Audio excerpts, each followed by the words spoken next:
The following is an in-depth story analysis. If you haven't seen Boardwalk Empire, you may want to before watching this video. Liquor will be declared illegal by decree of the distinguished gentlemen of our nation's Congress. To those beautiful, ignorant bastards.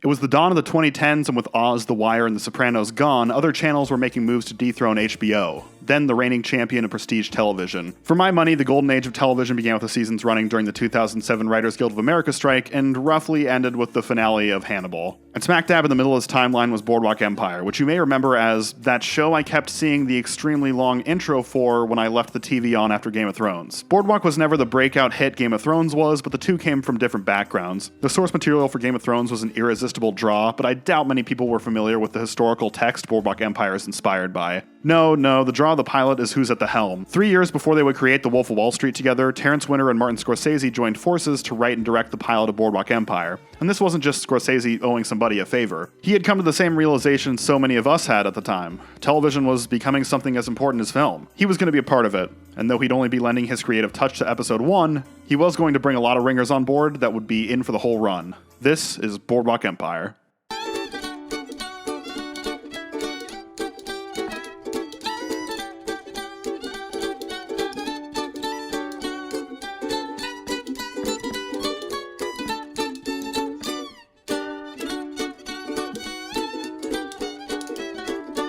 Boardwalk Empire is a gangster drama set in Prohibition-era Atlantic City, also frequently splitting time with Chicago. All but one of the seasons involves a storyline of someone fleeing to the Windy City to hide from the law. I know it's hard to believe nowadays, but I guess back then Chicago was some sort of lawless hellscape. The show features an ensemble cast, one of the larger and more difficult to keep track of in all of television. If you don't have a basic working knowledge of real-life figures like Arnold Rothstein, George Remus, and of course Al Capone, they can get a little difficult to keep track of, mainly because you don't know who is going to be a historical in-joke and who is going to actually become relevant to the plot. True enough. Hey, nice talking to you, huh? You too. Jimmy Darmody. Al Capone. Oh, that's cute. I get it. Little wink to Capone. Oh shit, he became a main character. I thought that was just going to be a gag. But also in the pilot, Frankie Yale kills Jim Colosimo, then he shows up the next episode and meets with Rothstein, so Frankie Yale is going to be a character. Well, no. He disappears for the next 10 episodes, shows up for one scene, then disappears again. That said, the show isn't purely nonfiction, and the primary cast is composed of either fictionalized riffs on real-life figures or complete fabrications. There's Steve Buscemi as Nookie Thompson, Atlantic City's corrupt treasurer who is looking to expand his criminal enterprises into bootlegging, not aware of how dangerous the career path is destined to become. Our secondary lead is Jimmy Darmody, portrayed by Michael Pitt, Nookie's former protege who ran off to fight in World War I and came back with whatever the opposite of a new lease on life is. Fleshing out the fictional cast, we have Nookie's equally corrupt brother, the sheriff, puritanical pro-he Nelson Van Alden, community organizer by day, bootlegger by night Chalky White, Women's Temperance League member Margaret Schroeder, and finally the fan favorite Richard Harrow, a World War I sharpshooter turned hitman. We don't meet Richard until we're reaching the end of the first season, and even in the pilot we only get a single line from Chalky. Sort of the show's way to say, hey, The Wire fans, Michael K. Williams will be in this eventually. Tell Nookie I ain't got all day. So before I dive into the overarching plots, I ought to just start with the pilot, and what a pilot it is. In addition to the big names attached, there are also rumors swirling that it was the most expensive pilot ever made at the time. Between the star power, fully reconstructed boardwalk, and ornate sets, I can see it. But there is also stories that the cost isn't nearly what the production team made it out to be. It was likely eclipsed by Game of Thrones just a year later. I don't care if it only cost a nickel. This is the strongest pilot of a TV show I've seen. Following the New Year's Eve party that immediately preceded the activation of the Volstead Act, Nookie cuts a deal with gambler Arnold Rothstein to provide him with liquor, but Arnold immediately scams Nookie's casino for the cost of the delivery, so his first order is on the house. Suffice to say, this doesn't get the relationship off on the right foot, and things only get worse when Jimmy Darmody goes rogue and decides to rip off the load as Rothstein's men deliver it. You know whose fucking load this is? It's pretty fucking obvious now, ain't it? Like the Scorsese projects this pilot is most closely emulating, Casino, Goodfellas, and The Wolf of Wall Street, which at the time was just a glint in Martin's eye, there's a real kinetic energy to the first half of the episodes as Nookie walks us through a day in the life of his massive graft and bootlegging operation. Constant music bleeding from one scene to the next, casual pitter-patter from extras that make the world feel lived in. The only thing we're missing is an omnipresent voiceover. While I don't think the pilot is a trick to sucker people in, there are some style changes that are apparent pretty quickly as episode 2 gets underway. I think this is less of a no more Scorsese thing and more about plotting. The pilot is one giant party, literally, as these characters celebrate just how easy the US government has made it for them to get rich. It's a fun, dramatic irony moment if you know what's coming. These people who think they've got the world on the string are all eventually going to have an extremely bad time. I'll remember. I'll remember.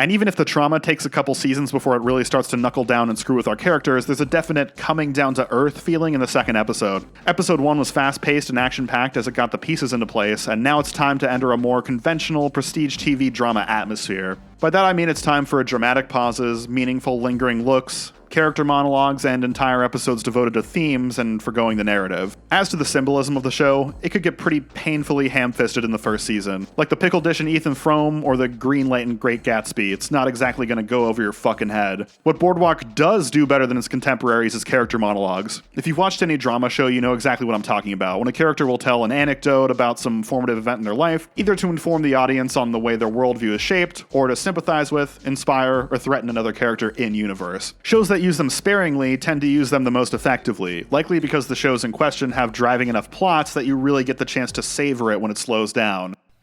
I chose a half measure when I should have gone all the way. But, much like whorehouses and cocaine, prestige TV writers also got a little too excited about these exchanges and started to overdo it. When you overstuff your show with yet another monologue for the acting reel, things can start to feel a bit unnatural, or on the nose, or just weird. I do believe my lord's in love. For many years. Most of my life, really. Play with her ass. And she loved me too.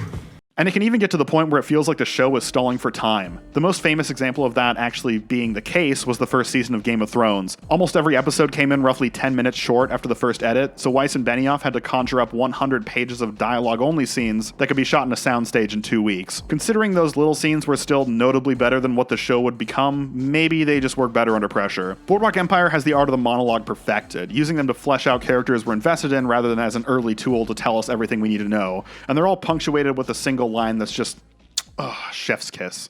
I lost me. Whatever I thought love was. Maybe your Connie isn't quite the draw you think it is. I ain't building no bookcase. He will still come. Jesus. Doesn't that worry you? Do you know what the moral of this tale is, Mr. Yale? Don't need a cue ball. Another thing that the pilot does extremely successfully is getting the first-time viewer hooked on what's to come in Season 1. This is a trick. So this massacre in the woods is going to be the spark that ignites a gangster war between Nookie and Rothstein, with Jimmy hiding from increasingly crazy lawman Van Alden after perpetrating the shooting, right? Well, no. Not really. Rothstein sort of oddly fades into the background after being set up as the big bad in the first few episodes, to be replaced with the D'Alessio brothers out of Philly. It's hard to take the D'Alessios seriously because they're the most ineffectual bad guys since Team Rocket. Wasn't me made a muck of it. You dopes killed the wrong coon. He drives a Packard, he said. But it wasn't Chalky. You hung a fella works for him. They botch every scheme they hatch through sheer stupidity and are in league with goofball comic relief character Mickey Doyle, so even when they manage to wound Nookie's brother when he's in the wrong place at the wrong time, they don't register as a threat. Boardwalk at night, do it in public. We figure it sends a message. You sent the message out right.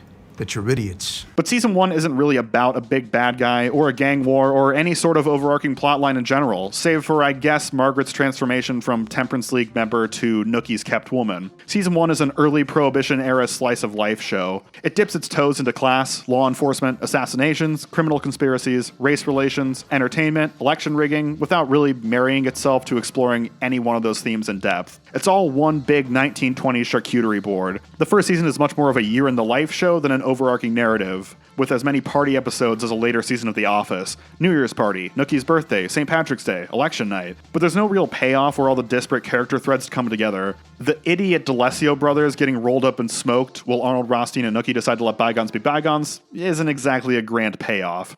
We're blasting off! I'm totally on board with the slice of life structure because I love the time period, actors, and production design. If the 1920s doesn't light your world on fire and you're looking into this show because it's a signature drama from the golden age of TV instead, the lack of narrative momentum in the first season may leave you wanting. It's here to get you embroiled in the world and set up the chess pieces for when the show actually starts to deliver, in big ways, on the narrative front in Season 2. In the end, as a consequence, instead of feeling like a first season, it kind of winds up feeling like one massive 12-hour series pilot for the real plot in Season 2. As teased in the finale of Season 1, Nookie's former mentor, the Commodore, Nookie's brother Eli, and Nookie's former protege Jimmy are all conspiring together to seize control of Atlantic City. Speaking of Jimmy, before we get to Season 2, let's cover what he was up to throughout Season 1. Oh, fucking tough guy. You gonna shoot me for mouthing off? I wasn't going to, but you kind of talked me into it.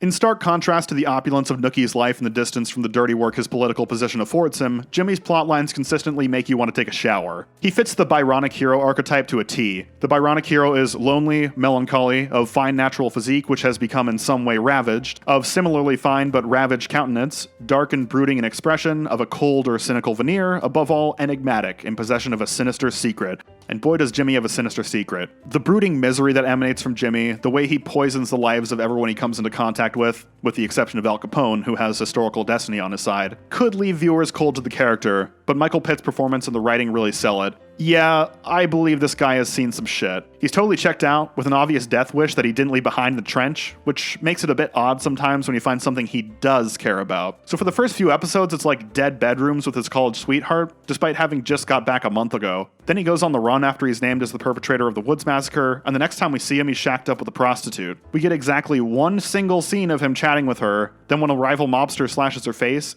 he makes it like his life mission to avenge her. He's spending all his time tending to her and offering to pay off how much she makes a night so she can keep hanging out with him. I'm not saying it's a bad storyline. Pearl the prostitute's descent into addiction is effectively tragic, and Jimmy's ultimate payback makes for some of the first season's most exciting gang violence. Thank you.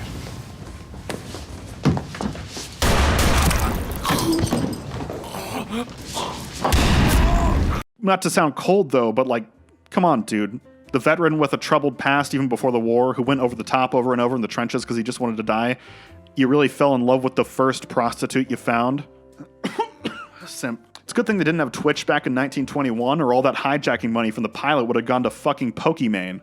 Still, between Jimmy and Nookie, we have our two prongs of relatability in this world. Nookie is affable, has clearly understandable selfish goals, and obviously has some red blood pumping through his veins. Jimmy is cynical, reserved, and forever hard up for cash, giving us insight into the underclass of society that the show's predominant political plotting could have possibly precluded us from perceiving. Was that enough P-words for you? Wrapping up my thoughts on the show's debut season, the character interactions are just so rock solid, from performances to writing. This is the kind of show where you can just find the most mundane of clips pop up on your YouTube feed, and even divorced from the context, they're still engaging. Margaret is great, Richard is great, Mickey, Chalky, Eddie, even Eli, who won't really get to show off his impressive acting chops until the next season, they're all great. And there's one performance in Season 1 that is incredibly strong due to the actor, but very scattershot due to the writing. Aren't you going to eat anything? The thought of what ingredients might constitute this filth repulses me. Michael Shannon as Nelson Van Alden quickly became one of the fan-favorite characters on the show, and his acting in the role is just incredible the entire run. The events surrounding him as the show unfolds, and his gradual defeat and disdain as things crumple around him, make for the most laugh-out-loud black comedy in the series. What'd he say? He said you should fuck your grandmother. With your faggot penis. That being said, the arc for this character in the first season is a mess. Extremely, extremely entertaining, but only because of how unpredictable and bizarre it is. Shouldn't we be looking for that still? Your people don't believe in heaven, do they? My people? Don't be glib. The Jews.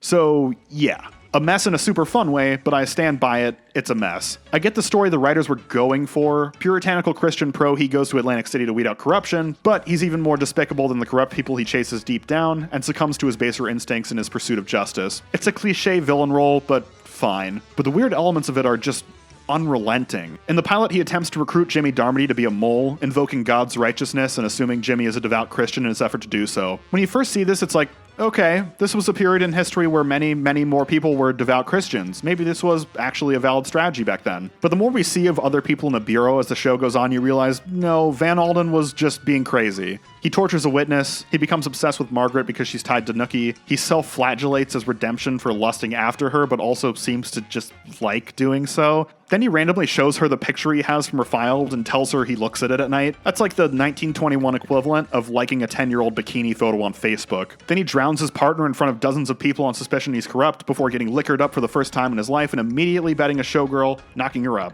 I think they were going for an unhinged, devout, gone devious detective, but dude, there's a fine line between unhinged and just completely fucking insane. Van Alden comes across as insane in season 1, but fortunately they do correct him to the stern, crazy, but relatable madman that Michael Shannon was basically born to play going forward. Season 1 of Boardwalk Empire was a bit of a funny proposition after all. Stellar cast, stellar moment-to-moment interactions, set, costume, and soundtrack recreations that are just out of this world good, but meandering along the whole way. But the party is officially over. We're going into season 2, ready to make all the life or death encounters in this introductory season look like spats. Let the battle for Atlantic City's soul commence.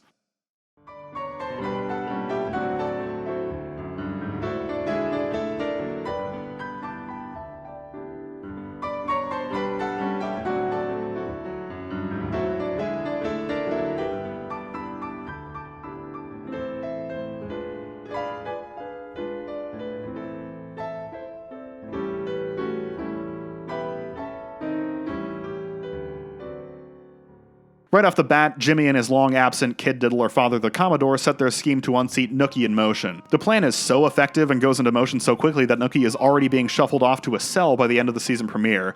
This is a great start. Between the botched hit and the election supposedly becoming close at the last minute, I never got the impression Nookie's life or position of power was under serious threat in the first season. And while he starts off on the ropes, he doesn't stay that way for long. The structure of the season isn't typical for dramatic television, where the lead is in dire straits all the way up until the finale when they win the day with some impressive scheme. This season is unconventional in a couple ways. It's two protagonists pitted against each other, and instead of one grand slam that resolves the conflict in the finale, it's a game of chess where the loser stumbles before the fall. Both parties are being tactical and creative, we have a good sense of who is in the commanding position from episode to episode, and Jimmy's ultimate defeat in a bootlegging game comes from his inability to keep all the plates spinning instead of some big gotcha at the 11th hour. I just love the way it plays out. Want to take down Nookie? Send the KKK to shoot up his black-owned warehouse. If Chalky fights back, he'll have to go to jail for his own protection. Make it a 1-2 punch. Turn his fair-weather friends on him with promises of riches and tie Nookie up with the law, too. Buy off the Coast Guard so Nookie has no supply. But Nookie's no fool and he's ready to respond. Deliberately catch a trafficking prostitutes charge so the case can go to a judge you can buy. Snatch the ledgers so the case rests on the testimony of backstabbing crooks. And enlist the IRA to do a wee little bombing for you. No warehouse for me, no warehouse for thee.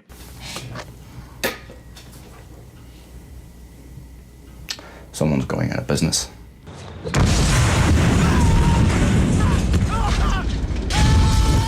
But things keep evolving, and Jimmy's got plans of his own. Get the out-of-towners to help you cut medicinal alcohol. They'd all like to get out of their mentor's shadows too. The legal case isn't going so hot, so just fucking shoot Nookie. Even though he walks away from it, he's already got enough money from his potential land deal to live without Atlantic City. So Nookie resigns. Or does he? Sell Tommy guns to the IRA, trade it for whiskey, flood the markets and operate at a loss so Jimmy can't pay his creditors. Let the creditors whack him. Or let them whack his wife so he spirals into despair and ultimately throws in the towel. Game, set, match. Now that's how you do a season arc.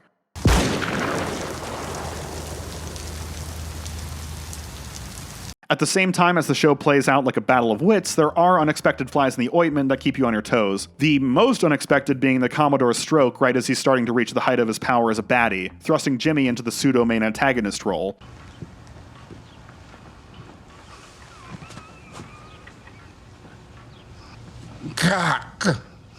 Yeah. This was actually a consequence of real-life circumstances. Dabney Coleman was meant to play the villain who ultimately goes down in season 2, but he was diagnosed with throat cancer that made speaking difficult. This led to much of Jimmy's storyline being rewritten on the fly. Not that the seams show for the most part, although I do think Jimmy's heel-face turn in the season 2 finale to set right what he and his father put in motion is a bit too tidy. Not quite as tidy as season 2 of Dexter, where the status quo is reset so intensely you actually physically get whiplash while watching it from your couch, but a bit too neat, especially given Nookie still pops Jimmy in the end. There are rumors Jimmy's death, too, was born of real-life circumstances. Michael Pitt, the actor who plays Jimmy Darmody, has a reputation for being hard to work with, and he would leave another highly regarded show by the name of Hannibal a year or two later. I am enchanted and terrified. For the record, both showrunners officially stated Michael Pitt left the shows due to scheduling issues, so again, these are all just rumors. Of course, season 2 isn't all plot all the time. In fact, now that we have these interpersonal dynamics well established from the first season, the character moments are even stronger. Nookie's brother Eli is one of the standouts, and his role in the show continues to expand after he manages to land some of the juicier moments in this Cain and Abel conspiracy. Maybe one day I'll lie as good as you. It's lie as well as me, you dolt. Want to be taken seriously? And learn how to fucking speak. I remember getting really excited to see him among the cast list for The Wolf of Wall Street, but it wound up just being a bit part. I really hope Shae gets the featured role in something worthwhile later in life, the same way Buscemi did with this series. And naturally, the other character standout is Jimmy Darmody. Once again, Pitt's performance sells the aloof attitude without leaving us disengaged, but in contrast to Season 1, the emotional circumstances he's grappling with land the punch. There's already the season-long loyalty tug-of-war between his two father figures, but he's also the centerpiece of Boardwalk Empire's signature episode, Under God's Power She Flourishes. The penultimate episode of Season 2, which comes immediately after Mrs. Darmody's death, Under God's Power She Flourishes, is a hazy heroin fever dream where Jimmy recalls what exactly caused him to drop out of Princeton and go to die in the trenches of World War I. Was it because his college fling wound up accidentally knocked up? Possibly. Was it because he beat his professor's ass after he groped his mother?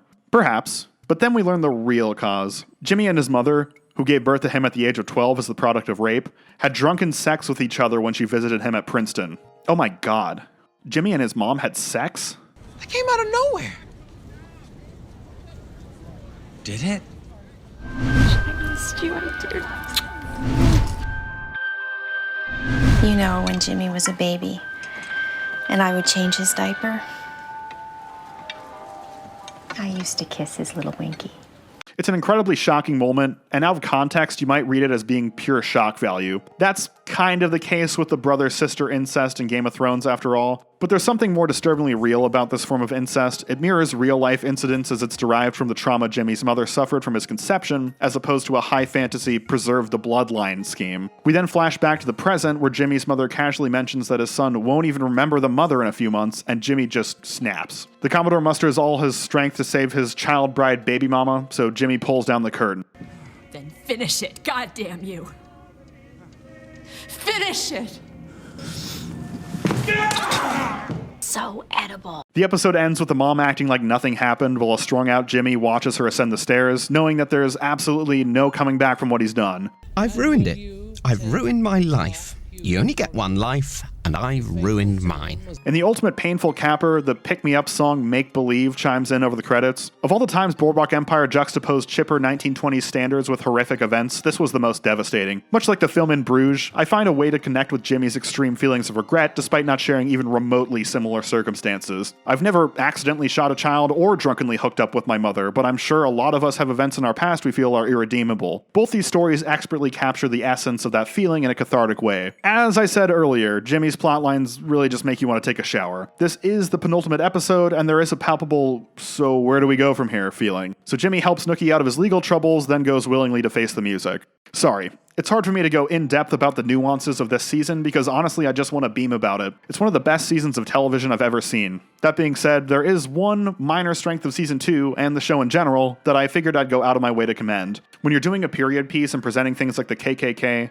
historical prejudices in the justice system, and strikebreakers targeting black workers, you run a certain risk. No, I don't mean a historical revisionist risk like Song of the South. There's not a show on Earth in the last 20 years that wants to turn a blind eye to America's racist past. I'm talking about a world-building risk. If your show is about an anti-hero who commits murder, sells illicit drugs, and screws prostitutes, but you make him a 60s leftist in a world full of overt racists, that just feels like playing to the cheap seats to garner sympathy. And if you stuff your period piece with hate crimes and racial slurs while calling it historical accuracy, but make your criminal lead a paragon of modern-day tolerance, then it just feels like an excuse to be edgy and, well, an excuse to stuff your period piece with slurs. Nookie Thompson is certainly more progressive than the rest of the cast, but I applaud the show for allowing him to still be a product of his time. He's a friend of Atlantic City's black community, but a fair-weather friend. The sequence where his speech to the black church after the warehouse shooting is intercut with his speech to the Klan church, where his language and tone shifts seamlessly, perfectly exemplifies the backstabber he is. It helps keep the audience out of the Nookie good, Jimmy bad because Klan affiliation binary other shows would be all too happy to run with. That does us on Season 2. The final scene where Nookie drives onto his newly acquired lucrative land, celebrating with a few people who didn't backstab him that they managed to survive the year, all while music that sounds straight out of The Wizard of Oz plays, is a fitting capper. It's a forced return to normalcy, even as the audience's brains are still reeling from the abject despair of everything that unfolded with Jimmy. Still reeling too is Margaret, who, unbeknownst to Nookie, has given away everything he made in his land deal. We'll see what happens there in Season 3.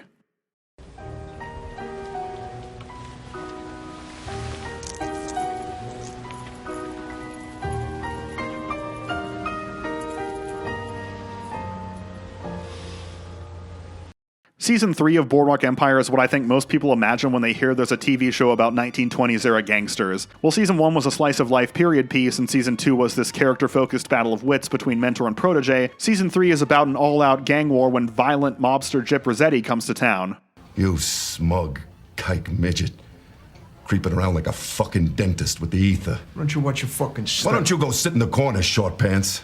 Gyp Rossetti is no complex villainous foil. He is a cartoonishly evil supervillain who feels like he was transplanted from a completely different TV show. And he arrives as the harbinger of schlock as Boardwalk Empire liberally sprinkles Season 3 with action sequences, fan service moments, and explosions. To explain this shift in execution, let's compare murder attempts between the 3 seasons. Seasons 1 and 2 both feature Nookie on the receiving end of an assassin's bullet. They lick the shot, whiff it, then a nearby bodyguard takes care of them a second later. Season 3 instead gives us an extended sequence where Nookie and his butler Eddie are assailed in a suddenly powered down Ritz-Carlton suite, then have to battle their way out in a tense action sequence. They then spend the entire episode on the run from hitmen ready to waste them at every turn. It's a dramatic shift in execution from what came before, even if the tone of the show comes across as appropriately grounded. At the forefront of all this zaniness is the big bad himself, Gyp Rossetti. Imagine if the funny 'cause I amuse you' scene in Goodfellas was a person. That's Gyp Rossetti. Hey. Thought you said this was today's. All this stuff happened yesterday. Oh, sure. Gyp, much like Season 1 Nelson Van Alden, is a scene stealer that comes at a cost. He's super over the top, which is naturally entertaining, but also threatens to poison the more grounded prestige television aspects of the show. Doubly so since Jimmy Darmody, our emotional anchor to the grittier side of the underworld, is now absent. Gyp is responsible for some of the show's more out-of-place, perplexing scenes, like when he robs a church out of nowhere, or the multiple sequences where he explores autoerotic asphyxiation. It just feels like your standard self-indulgent HBO degeneracy. At the same time, Gyp is also the centerpiece of some of the more memorable moments Boardwalk Empire has ever conceived. Do you have any idea who the fuck I am? Do you? Do you?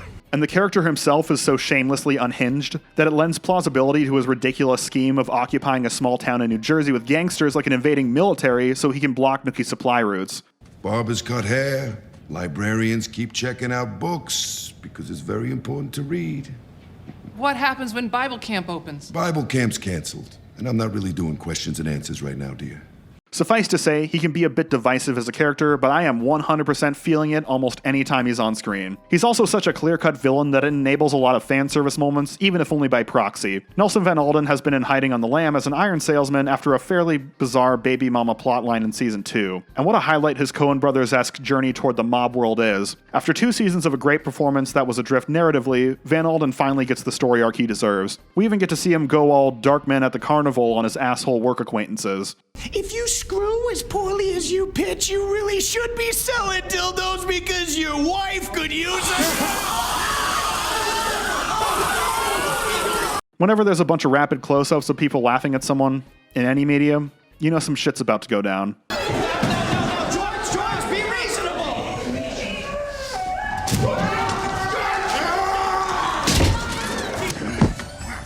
Take it down. Take it. Take the fucking elephant.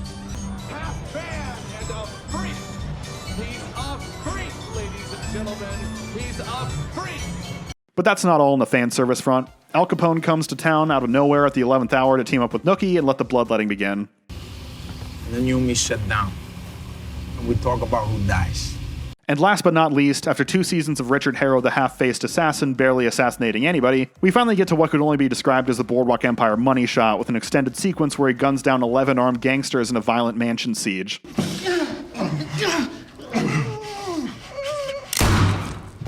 The loss of Jimmy and Nookie's pivoting to full-on gangster both rob the show of some of its niche elements and variety, but it's hard to watch the gang war hoedown of Season 3 and not enjoy the hell out of it. And before I start selling the season short, it is still stuffed with deeper character storylines that strike just as true as the season before. Nookie's brother Eli, fresh out of prison from his role in last year's conspiracy, gets a lot to chew on as he works his way back at the ladder and back into his brother's life. And while Under God's Power She Flourishes is the star episode of the series, The Milkmaid's Lot is a definite runner-up. On the ropes as Gyp Rossetti takes over the town, short one showgirl lover who was blown to Kingdom Come, and concussed at a critical moment after an assassination attempt, The Milkmaid's Lot is a tour de force for Steve Buscemi, who so frequently had to play Nookie Thompson as tightly wound and close to the vest. It's great to watch him unravel. Oh no, it's not a real horse. Look, see? It's all make-believe. No one got hurt. It was a gas leak. The understated yet palpable fear that his lingering concussion will cost him the war unless he can shape up in time for a mob meeting makes for one of the show's best episodes. Another series highlight comes in the pseudo-bottle episode where all the war stuff goes in the back burner so we can watch what each party does for Easter dinner. And once again, Eli steals the show. Why does it always need to be such a melodrama with you? The more I think about it, the more standouts I recognize in Season 3. I mentioned it earlier, but that penultimate episode where Nookie and Eddie are on the run as Gyp seizes control of Atlantic City, that's the most danger I've ever felt Nookie was in. A common complaint of the show that I saw was Nookie seeming 20 steps ahead of everyone and therefore never in actual danger. But when he's being harbored in Chalky's home, with a screaming Eddie undergoing emergency surgery and Gyp Rossetti out on the porch, my god, the edge of my seat was digging right into my ass. How about I slip 25 G's in your pocket right now? You let me walk in there, drag Nookie Thompson out by his dick. But you can't win them all. Not every plotline of Season 3 was a home run. Nookie and Margaret's sham marriage after the land deal was given up leads to two separate affair plots, Nookie and his mistress, and Margaret and her manstress. Both lovers do die horrifically, hooray, and this payoff of each where the spouse learns of the affair because a seemingly unrelated death leaves their partner in tatters is emotionally hard-hitting. But the build-up for both feels odd. It seems like the writers just forgot about Margaret and Owen hooking up, so they were like, whoops, better reestablish that. As much as I enjoyed dipping our toes into 1920s show business and looking at Billy Kent when the show first aired, do we really need that 5-minute audition scene when she's going to get an e-ticket straight to hell that same episode? I doubt it. And the most prominent plotline that's a dud, not because it's bad in concept, but because it dominates so much of the season's runtime, is Margaret's adventures in starting a women's health clinic at a religious hospital. It goes to some deeper places at the very, very end, addressing historical societal issues, but for so much of the runtime, this B-story is just hammering the same point. I get it. The church is holding back medicine because of their own puritanical hang-ups. I got it the last scene, and the scene before that, and the scene before that. Catholic Church bad, synagogue good, message received. In a season that's more action-packed than what will come before or after, you've got to make every second count, and the time devoted to the hospital is time that could and should have been spent on the political intrigue. Nookie's out of the treasury seat due to the events of the last season, but the investigation of Harry Daugherty keeps that political torch burning. There are some fascinating historical figures involved, with the nervous wreck Jess Smith and beloved character actor Stephen Root feasting on his role as loquacious private investigator Gaston Means. Now, Jess, these are the fever dreams of a restless imagination. But the show barely has time for it, and Nookie's hundreds of miles away. It feels like we're suddenly departing from Boardwalk Empire to watch a completely unrelated show, or maybe some sort of Boardwalk webisodes, which is a shame. The murder or suicide of Jess Smith is a fun little historical mystery. You know, fun for everyone but Jess Smith. I'll show you how easy it is.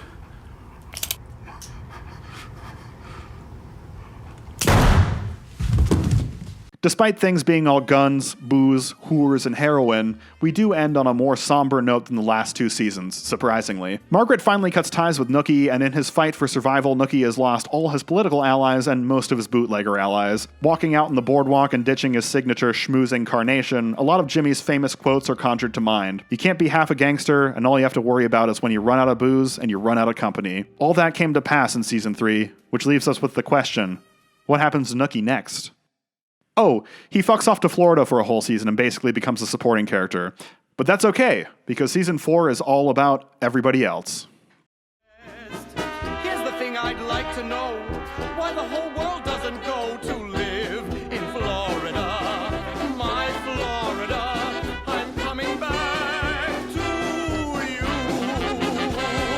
I'm going to do something different and start with the climax, then work backward. So you have Chalky White walking into his former nightclub, now under command of Harlem heroin peddler Dr. Narcisse. Chalky just wants safe passage to his daughter's wedding in exchange for his whole empire. As if it weren't bad enough that Narcisse seized control of Atlantic City from Chalky, he reveals there isn't even going to be a wedding, and Chalky's daughter is instead down the hall with a gun to her head. One final bargaining chip so he can get everything he wants. Dr. Narcisse is sitting there all smug. He's flooding the black community with heroin, taking family members hostage, quoting scripture in that inimitable voice, literally twirling his mustache. Dude's like the ultimate villain. And just when all hope seems lost for Chalky, we reveal the ace up his sleeve. The Grim Reaper himself, Richard Harrow, is in the rafters with a rifle. Yeah, you kick his ass, Richard.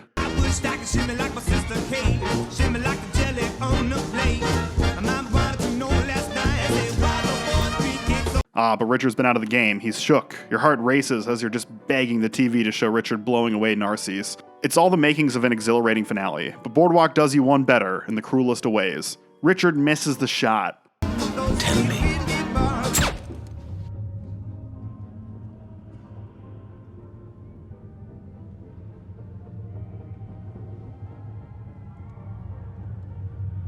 And in one fell swoop, every single character loses everything. Chalky loses his family, Narcisse loses his only bargaining chip, and Richard loses his honor and his life. It's a devastating rug pull, but it's probably the best, most tense, and most ultimately traumatizing scene on the show's entire run. It's always a wonder to behold anytime a show burns itself to the ground in the name of keeping you on your toes. I'm starting with the ending, then working backwards because that feels like that's exactly what the writers did. This amazing moment came at a cost. A big cost. Season 4 is a slog. And I don't mean it's a slow but exciting build-up like you're climbing the lift hill of a massive roller coaster, anxiously awaiting the plunge.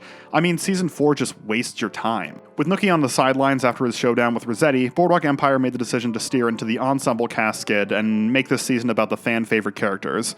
Chalky and Eli are now effectively the leads, with Richard and Eddie the bumbling badass butler seizing prominent B stories. On paper, this is genius. The audience's distance to Nookie has grown as he's become more and more reclusive and violent throughout Season 3, while at the same time our affection for these 4 side characters has expanded. But with one exception, all of these plotlines do a very poor job of doing the characters justice. Suffice to say, I hated Season 4 the first time I watched it. After rewatching it, I liked it significantly more, but I would still call it the worst season of the bunch. Sure, the moment-to-moment character stuff is intact. Pick a random scene out of the batch and compare it to a random scene from another season, and you won't see the difference. But Season 4 never becomes greater than the sum of its parts. In an odd way, it's kind of less than the sum of its parts. Season 4 also seems to depend heavily on dramatic irony, which is odd because more than any other season, the fictional characters are taking the spotlight with the real-world historical domain characters on the bench, which means we don't have any clue where this is going on a first viewing. There's a musical juxtaposition when Eddie the butler gets pinched that really hit me hard on the rewatch when I knew what was coming next, that he was effectively being shuffled away to his death. But watching the season cold with no spoilers, Eddie getting arrested doesn't even register as a major issue. So what? You know how many times people get arrested on this show only to pop out of jail the next season? At the start of the season, it's all going swimmingly. Chalky has to cover up a self-defense killing tied to his nightclub, which invites the wrath of Narcisse. Richard does his last job and decides to go through the painful process of getting out of the game, and Eddie decides he deserves more responsibility after his brush with death in the previous season. All 3 are the makings of great plot lines. It's just a shame that Boardwalk Empire has zero interest in exploring any of them. Richard gets done a bit dirty by getting sidelined after the first few episodes. They give us the setup, then drop him from the show for much of Season 4, only to bring him back in the final 4 episodes to retcon the awkward Season 3 clincher where he leaves his love interest because he feels guilty? Guilty about wasting a bunch of gangsters who deserve to die probably more than any people on Earth? You think I give a fuck? Yeah, don't feel bad about that, Richie. Go be happy, you fucking saved that kid when no one else could. So that's fixed up, but Mr. Harrow has to sit on the sidelines for most of the gangster plots until the finale, just as he did in Season 2. Next we have Eddie, the always affable butler. God damn it. Eddie! Yeah. Why is this bourbon empty? Someone drank it.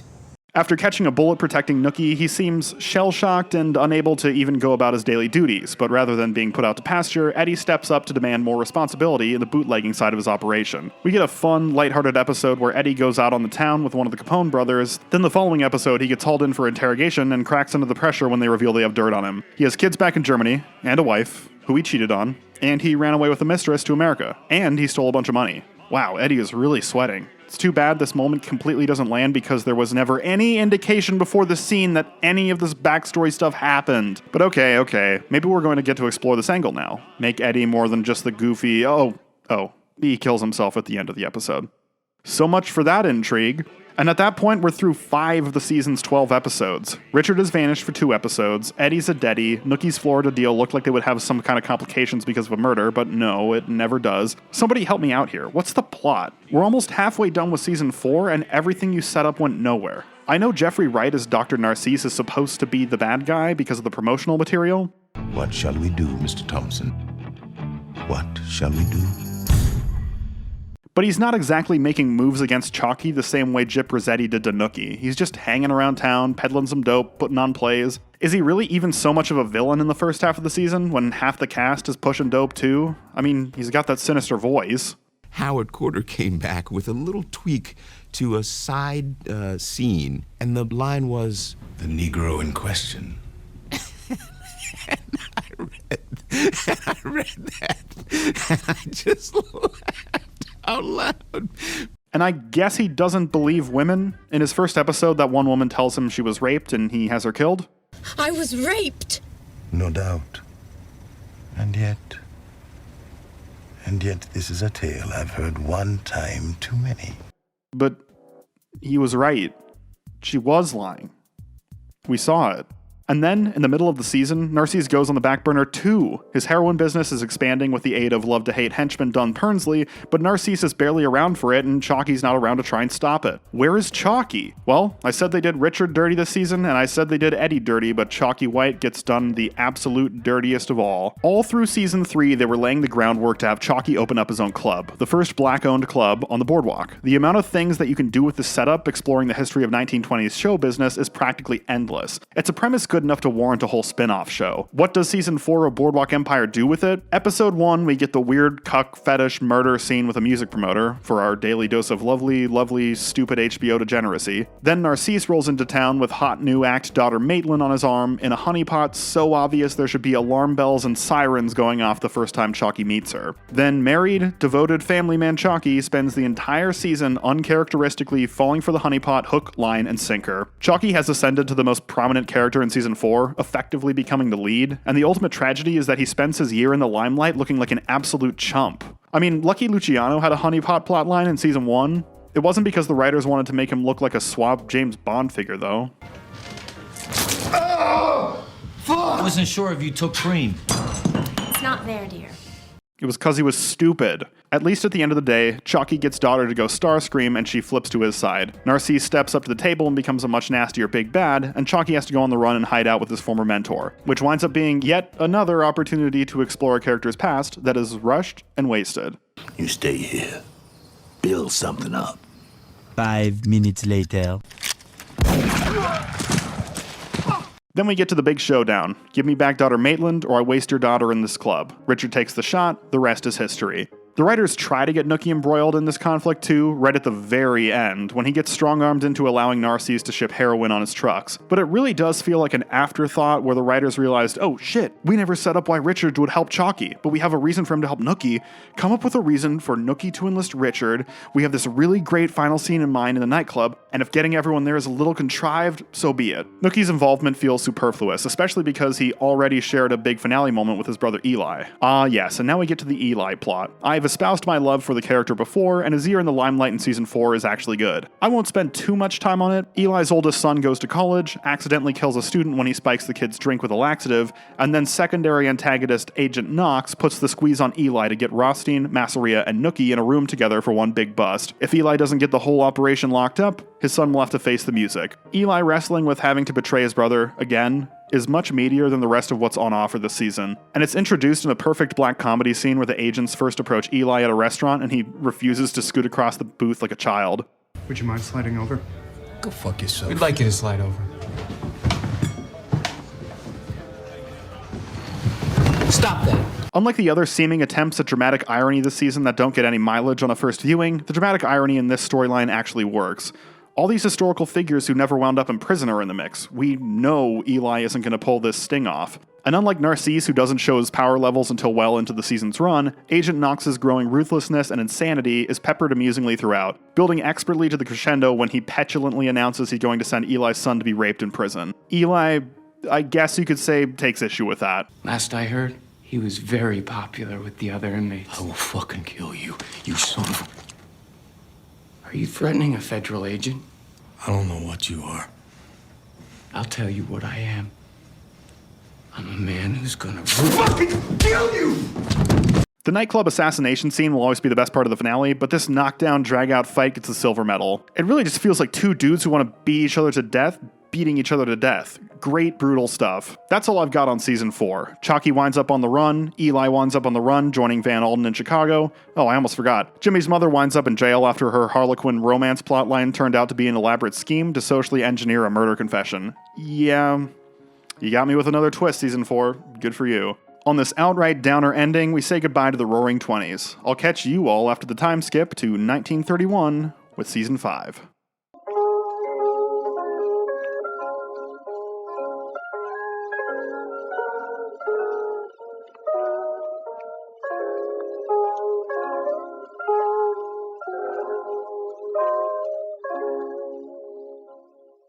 After a 7-year time skip, we catch up with our characters as the mushroom tip of the Great Depression gets shoved up everyone's asses. The country is strong, the market is strong, Connors and Gould is strong.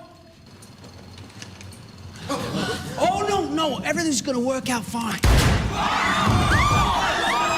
The time jump seems to be used more as a way to get to important historical events. Joseph Kennedy amassing his fortune in post-crash real estate, Joe Masseria and Sal Maranzano getting whacked, and Lucky, Meyer, and Bugsy forming the commission. To get to all these things, though, some important stuff was passed over, most notably the murder of Arnold Rothstein. Arnold's luck with gambling finally fell through, as foreshadowed in the previous season. We don't get the death scene I was always quite excited to see how Boardwalk would handle, but Season 4 still gave the character a somber send-off in one of my personal favorite exchanges.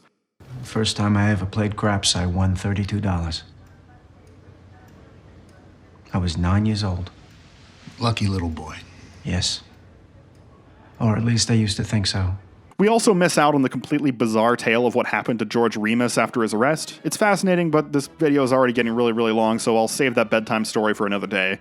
I cite the historical stuff first before telling you where our fictional characters are at because, by and large, everybody just did the end of the Star Wars prequel thing and stayed exactly where we left them in Season 4. For most of them, it makes sense. Margaret still has her job in the trading firm, Van Alden and Eli are still hiding out with Capone, Chalky is still in prison, and Nookie is finagling his Florida deal into a Cuba deal. Although I find it hard to believe he stayed with his underwhelming East Coast fling Sally for 7 years after 4 seasons of endlessly cheating on his girlfriends and wife. I remembered really coming away from the final truncated season of Boardwalk Empire a happy camper.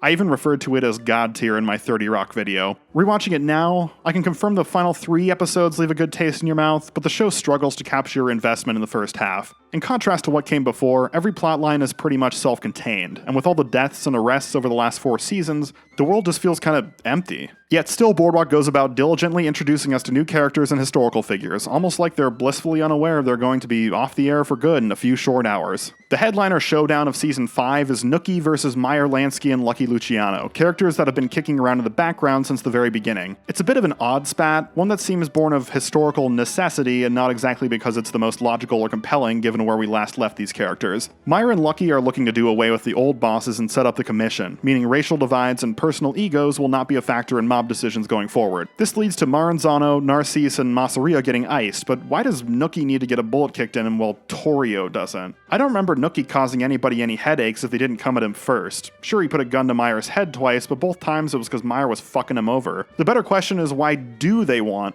or even think, Al Capone, the coke-addled maniac, would be compatible with this organization in any way?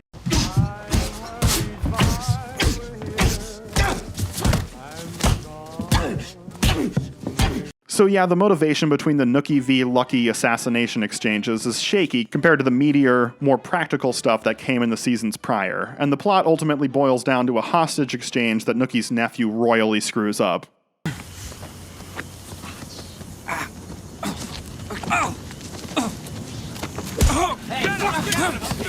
Were you screaming at your TV during this scene? Because I was. So Nookie surrenders Atlantic City, takes his stock manipulation money, and hangs up his hat. It's an underwhelming final gang war, especially if you've done your homework on American mobsters and know that Nookie absolutely is not winning this one unless the writers do something crazy like rewrite history. Which, to be fair, they occasionally teased was a possibility.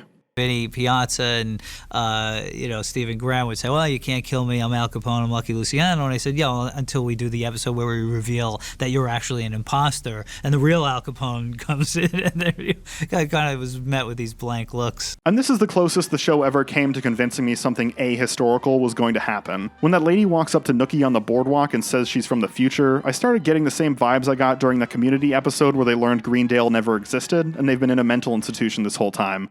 This fantastical community college where everything that happens is unbelievably ridiculous and it all revolves around you. You're thinking to yourself, okay, this is probably a big joke, but the show is on its way out and there's a 1% chance they might just be crazy enough to do it. Do you know who I am? Some sort of genie? I'm from the future. What? Knew it. Stop letting him make you realize stuff. If Nookie's plot is a bit of a dud, why did I care for the season so much? Well, every character, including Nookie in a storyline unrelated to the mob war, gets an appropriate send-off. In contrast to the previous season, the show's final run of episodes really does our favorites justice. Eli and Van Alden's buddy cop adventures in working for Capone, robbing Capone, and ultimately helping the IRS bring down Capone is probably the best of the best. Because come on, what better trifecta of characters could you ask for? Are you successful? Not really. Why? I get the feeling my boss doesn't like me. You ever say thank you? I never heard it. Thank you. Very much. Doesn't count now. The only odd part of this storyline is that sometimes it feels like it's 7 years after season 4, and sometimes it feels like it's 7 days. Al Capone going from lovable hothead to violent addict, or Eli having an affair with Van Alden's wife, those all feel like 7-year things. Eli becoming a grizzled drunk in the absence of his wife, and he and Van Alden being terrible at their jobs, that feels more like a 7 days thing. Also, we're supposed to believe Eli is all pained, drunken, and turns to Van Alden's wife in desperation since he's on the run and can't see his wife. Then halfway through the season, boom, his wife just shows up, with the heavy implication they've been seeing each other on the regular. I know he hasn't seen the kids in a while, but surely that could be arranged too. Why is he so utterly miserable? It recontextualizes stuff in a bad way. It's a lot like, so there's this show called Jane the Virgin, right? It's about a girl named Jane who's a virgin in that, and the crux of some of the plot lines are her boyfriends having to keep it in their pants until marriage. Then in season 3, they reveal with a throwaway line she's been sucking them off the whole time. Oh, that kind of takes the edge off, don't you think? Stop. We should stop. Okay, now just blow him. In the end, Eli and Van Alden go for Capone's ledgers in a hilariously bad heist attempt. This has not been thought through. Van Alden goes out in a righteous blaze of glory, inadvertently creating the diversion that will bring down the biggest bootlegger in the country in the process. A shell-shocked Eli finally gets a free pass from the feds to return home. And while Al Capone slid into more of a villain role this season, when the House of Cards comes tumbling down and he has to face the music, Stephen Graham does a Stephen damn fine job bringing heart back to the character. Capone's final scene, where he puts up a front for the press but tips his cap to the Elliot Ness squad, knowing it's all over, is an absolutely perfect send-off to the legend. His glory days last only as long as it takes him to ascend the courthouse stairs, so Boisterous Al's gonna make every step count. That's a series wrap on Capone, Eli, and the late Nelson Van Alden. A-pluses all around. And I swear by Jesus our Lord, justice will rain down upon you if it is my life.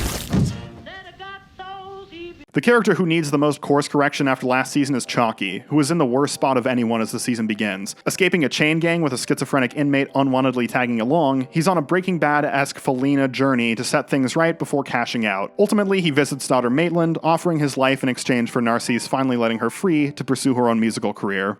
Go keep your word to her. Because I'm keeping in mind. How will you know? I won't. Then tell yourself I will. His final season arc is a bittersweet send-off that does the yeoman's work of putting things in place for a satisfying conclusion after a messy arc in season 4. It works even better if you can put the actual relationship scenes from last season out of your head. Just imagine her as Chalky's great love. Forget about the honeypot bullshit and Chalky's, actual wife and kids, and it makes the final scenes all the more touching. After being reduced to cameos following the many adventures of Catholic healthcare, Margaret gets the chance to return as a series regular. This is undoubtedly the strongest season for Margaret. She gets all tangled up in Nookie's stock scams, so she's closer to the action, and the chemistry between Steve Buscemi and Kelly MacDonald has never been stronger. Did you get a cut of Rothstein's portfolio? No, That's pretty dumb. you're right. I should have benefited from a dead man's money. Wouldn't have bothered him. Well, it would have, but that's beside the point.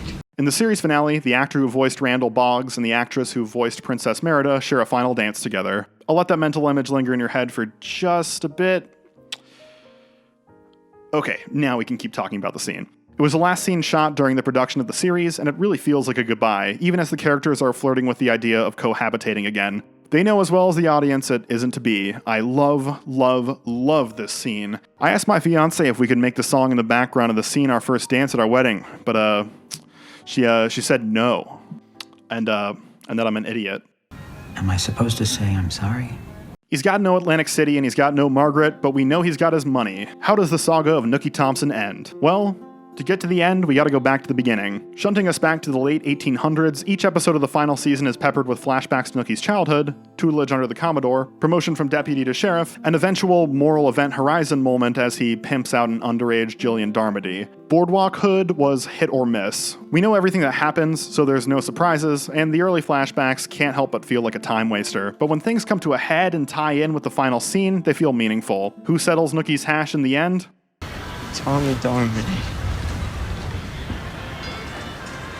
It's a capper that both feels very satisfying, but is also easy to nitpick. You can complain about why does he even know anything about Jillian and Jimmy? Why is he so much older than 12? Why did they do something to undercut Richard's arc to give the kid a normal life? But for me personally, the show had built up enough goodwill that I was fine with rolling with the punches. I like the send-off, and I like how every character who did die got to die the right way, with the exception of one. Why oh why did they have to kill Mickey Doyle so close to the finish line? Love to hate turned love to love sleazeball Mickey Doyle could and should have died so many times throughout the series that it became a running gag. AR holds a $500,000 policy against your life. I don't know nothing about that. I watched you sign it, you fucking snitch. You gotta believe me. Mr. Harrow. Didn't do it! Didn't do it! Let me ask you something, Mickey. How the fuck are you still alive? When he finally does get shot for mouthing off at the wrong time, it feels like it's supposed to be a joke, okay, sure, but I think the better joke would be the meta joke. This show is an absolute bloodbath. Of the fictional characters introduced in the pilot, only Margaret and Eli walked away from it. Wouldn't it have been hilarious if Mickey Doyle survived? Or if the final shot after the credits was Mickey, waking up in the hospital? Maybe with a mechanical throat that has an even higher pitched annoying laugh? Mecha Mickey? That's my dream. Okay, that's it. Video's over.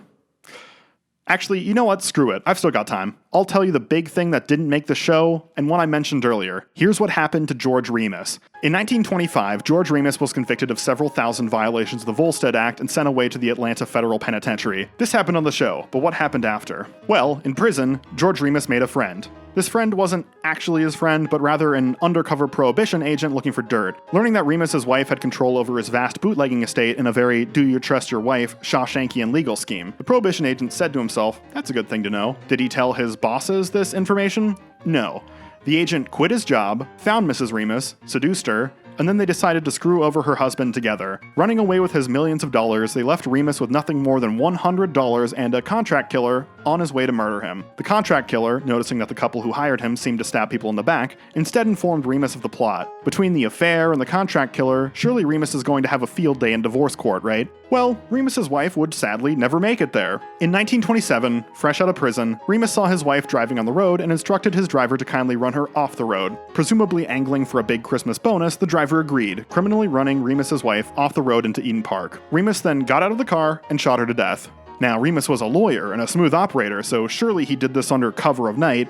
No, George Remus shot his wife to death in broad daylight in a public park with dozens of onlookers while she was on her way to divorce court. Remus was put on trial for murder, and not only did he decide to represent himself, he tried to get off with the insanity defense. Your Honor, my client, who is me, was temporarily insane. More insane than that legal tactic, the defense worked. The jury deliberated for less than 20 minutes before acquitting him. Remus spent 6 months in the booby hatch, then rode off into the sunset, marrying his secretary and living happily with her till the day he died. On the other hand, I have it on good authority that Remus's wife still haunts Eden Park till this day. Thought patrolled. Here's the Japanese Sandman, moving on with the do. Just an old second-hand man, he'll buy your old day from you. He will take every sorrow of the day that is through. He will give you tomorrow to make your life anew. Here's a Japanese Sandman, he'll trade you silver for gold. Just an old second-hand man, trading new days for old. Trading new days for old.